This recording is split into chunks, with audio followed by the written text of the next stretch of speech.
राधे कृष्णा। तो आज है एकादशी और एकादशी की सुबह मैं नहा धो के आ गई हूँ और ये है कृष्ण भगवान को मैं, जैसा कि आप सबको पता है कि मैं सुबह सुबह उठ के बस मतलब नहा धो के अपना झाड़ू पोछा जो भी करना होता है डेली का, सब सारी लेडीज़ को पता ही है कि नहाने से पहले क्या काम करना है। तो वो सब कुछ निपटा के फिर मैं नहा धो के आ गई हूँ। और कहते हैं कि कृष्ण भगवान को अगर कभी भी आप बाल रूप में रखे हो ना घर में, तो एकदम से झटके से किसी को भी नहीं उठाना चाहिए। तो वही मैं कर रही हूँ, थोड़ा सा प्यार दुलार करके फिर मैं उनको उठाई।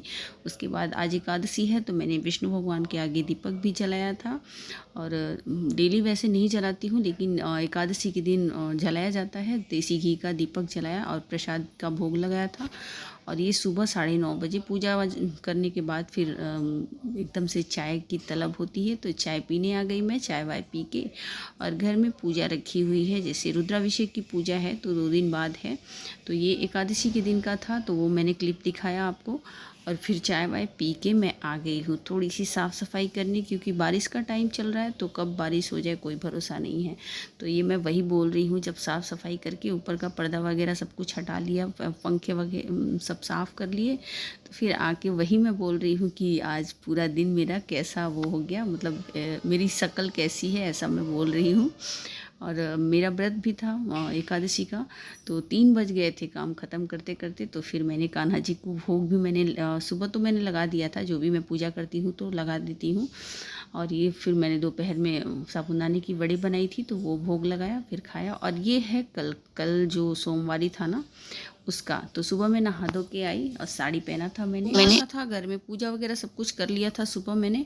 और मैंने साड़ी पहनी हुई थी और मुझे जाना था डी मार्ट, सामान लाना था घर का, जो भी सामान ख़त्म हो जाता है तो वो लेके आना था। तो ये आए और फिर बोले चलो जाके अभी सुबह सुबह लेके आते हैं, 10 बजे के करीब। तो लेके आते तो फिर जैसे जैसे दिन ढलता है ना तो फिर भीड़ बहुत होती है, फिर काउंटर पे खड़े रहना पड़ता है, तो वो अच्छा नहीं लगता, टाइम वेस्ट लगता है मुझे। तो इसलिए हम लोग सुबह ही चले गए। और मैंने साड़ी चेंज कर दिया था, क्योंकि गाड़ी पे बैठे नहीं बनता है।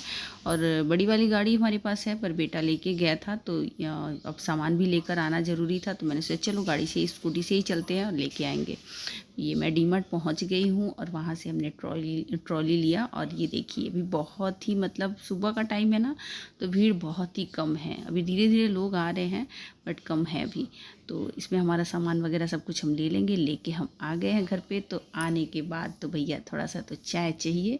अब चाय हमने थोड़ा सा बनाया और फिर इनको भी पिलाया दिया और ख़ुद भी चाय पी। और थोड़ा सा आराम करने के बाद फिर मैं अब खाना बनाने की तैयारी में लग गई हूँ, क्योंकि अभी खाना भी ज़रूरी है। और मेरा है व्रत, क्योंकि मैंने एकादशी का भी व्रत किया था और फिर सुबह में सोमवार था, तो दोनों ही व्रत ज़रूरी था। तो मैंने सोमवार भी किया है। तो मैं यही सब सामान वगैरह सब लेके आई और चाय वाय पी के अब फिर मैं इन सबको खाली करूँगी, खाली करके अपनी अपनी जगह पकड़ा दूँगी सब कुछ। तो वही मैं दिखा रही हूँ। अभी मुझे कान्हा जी का भोग भी बनाना है, क्योंकि सुबह में मैं डेली जो भी प्रसाद होता है वो तो मैं लगा ही देती हूँ, बट थोड़ा सा कुछ खाने का भी वो करके बनाती हूँ और फिर लगाती हूँ कान्हा जी को भोग। तो वो मेरा अभी बाकी है, वो मुझे करना है अभी। तो मैं सोच रही हूँ अभी मखाने का खीर बनाऊँगी और वही खीर भोग लगा दूँगी। तो बेटी का भी व्रत है, वो सोमवार का व्रत वो भी करती है, तो वो अभी स्कूल गई है, स्कूल से आएगी तो वो खीर वो खा लेगी। क्योंकि मैं खीर नहीं खाती, मुझे बिल्कुल पसंद नहीं है, मैं शुरू से खीर खाती ही नहीं, खीर नहीं खाती। दूध का कोई भी आइटम ना मैं बचपन से ही नहीं पसंद ही नहीं करती हूँ। बट अभी तो थोड़ा सा मतलब ऐसा हो गया है कि हाँ दूध वाली चाय पी लेती हूँ, वरना अभी तो ऐसा कुछ खीर वगैरह तो अभी तक नहीं खाती हूँ। ऐसा है ना कि जैसे मेरे बच्चे भी हुए थे ना, तभी भी मैं दूध वूध कुछ भी नहीं पीती थी। तो मेरी बेटी जब हुई थी ना तो मैं बहुत ज़्यादा कमज़ोर थी। तो मेरे हस्बैंड ऐसा मतलब वो करते थे ना कि घी लगी रोटियाँ कटोरी में घी भर के, मतलब पूरी चीज़ें ला के रखते थे, देते थे, सामने बैठ के खिलाते थे। मैं उल्टी ऐसे मुंह बना बना के खाती थी। पर जैसे ही मेरे हस्बैंड कहीं इधर उधर निकले ना तो मैं खिड़की से नीचे गिरा देती थी। मुझे घी बिल्कुल भी पसंद नहीं, उसकी स्मेल इतनी बेकार लगती है ना मुझे कि मैं ऐसे सादी रोटी खा लूँ ना, बट मैं घी के साथ नहीं खा सकती, दूध के साथ नहीं खा सकती हूँ। तो मेरी ये शुरू से आदत है और अब मैंने चेंज नहीं कर पाऊँगी इन्हें, क्योंकि मेरी आदत बन गई है। तो ये मैं अभी कान्हा जी को भोग लगाने जा रही हूँ, जो मैंने मखाने की खीर बनाई थी। तो तुलसी का पत्ता उसमें ज़रूरी होता है, और ये तो सबको ही पता है।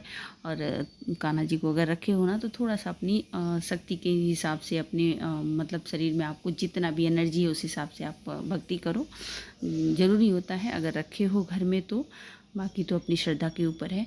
और भोग लगा के मैंने थोड़ी सी सब्ज़ी कट करनी थी, क्योंकि घर में ज़्यादा लोग खाने वाले नहीं थे, हस्बैंड थे और ससुर थे और मेरा बेटा, बस बाकी माँ बेटी तो हम लोग व्रत ही थे। तो 3 जन के लिए सब्ज़ी बनानी थी। वही एक बैंगन मैंने लिया था और सेमियाँ आई थी, तो वो थोड़ा सा मिक्स करके बना देती हूँ आलू डाल के। बेटा तो नहीं खाता है सेमिया और बैंगन की सब्ज़ी, बट क्या करूँ, अभी कितने लोगों के लिए अलग अलग बनाऊँ, इसलिए मैं उसी में मिक्स करके बना दूँगी।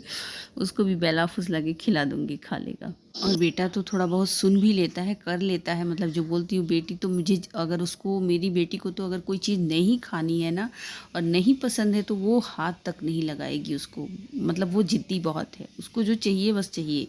बेटा मेरा समझ जाता है पर बेटी नहीं समझती है, बहुत ज़्यादा ज़िद्दी है वो। और उसको बैंगन भिंडी कोई भी सब्ज़ी नहीं चाहिए, उसको खाली पनीर और फूल गोभी, वही सब्ज़ी उसको अच्छी लगती है, बाकी और कोई भी सब्ज़ी अच्छी नहीं लगती। अभी मैंने ना खीर रखी हुई है, थोड़ी सी ठंडी हो जाए उसके बाद मैं जाके कान्हा जी को भोग लगाऊंगी। तो मैंने दिखाया ना, तुलसी का पत्ता डाल के मैंने रखा हुआ है, तो अभी मैं जाके कान्हा जी को भोग लगाऊंगी। और ये ना मतलब मेरी ना एक आदत है, मैं पहले मैं भी ऐसे भोग नहीं लगाती थी, जो भी था वो ही चढ़ा के अपना पूजा करके रहने देती थी। पर मेरी मम्मी ने बताया कि मतलब अगर कान्हा जी को रखी हो ना तो थोड़ा बहुत कुछ भी अन्न का भोग लगाना ज़रूरी होता है। तो मेरी एक अच्छी या बुरी जो भी है एक आदत है कि मैं जब तक मुझे पता नहीं रहेगा कि हाँ ये काम गलत है या सही है, तो मैं वो करती रहूँगी, कंटिन्यू करूँगी। लेकिन जिस दिन मुझे पता चल गया कि हाँ ये काम नहीं सही है, मुझे नहीं करना चाहिए, और अगर किसी ने मुझसे बता दिया कि हाँ ये काम अच्छा नहीं होता है ना, तो मैं उस दिन से उस काम को हाथ तक नहीं लगाऊंगी, छोड़ दूंगी बिल्कुल। तो बस वही है, जब तक पता नहीं चलता है तब तक इंसान गलतियां करता रहता है। पता चलने के बाद भी गलती करे तो वो सबसे बड़ी गलती है। तो मैं ये काम नहीं करती हूँ, मुझे पता चल जाता है फिर मैं नहीं करती हूँ। तो ब्लॉग अगर आप लोग को पसंद आए तो प्लीज़ लाइक कमेंट करिए, चैनल को सब्सक्राइब कर लिए। चलिए मिलते हैं, बाय।